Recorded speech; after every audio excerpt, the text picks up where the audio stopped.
Now, you'll be surprised how many Christians actually consider, people of other faiths. You'll be very surprised how many of them do.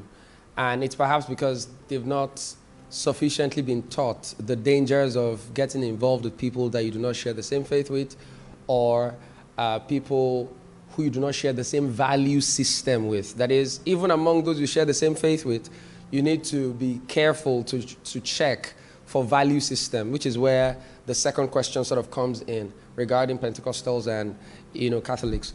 Now, but there is something in there that is very presumptuous. And how many of you know that presumption is a sin? Psalms 19 mentions the sin of presumption, and in fact, he calls it presumptuous sins. That means presumption can lead you to all kinds of sins. By the time you begin to assume that you have some measure of command over someone's will and say that, you see, by the time we get married, you will become... That's not how you command people to get saved. You don't have prerogative over people's lives to decide in advance that they will get saved simply because they got married to you.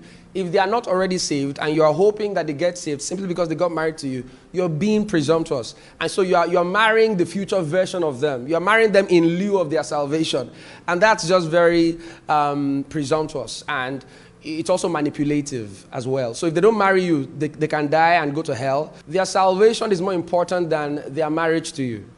So understand that their salvation is far more important than their marriage to you. You would rather that they are saved and not married to you than they are married to you and maybe get saved or not. Because it's not guaranteed, it's not certain. So put the relationship aside and see the person as someone that you need to preach to and get them saved. Far more importantly than they getting married to you, they need to be born again.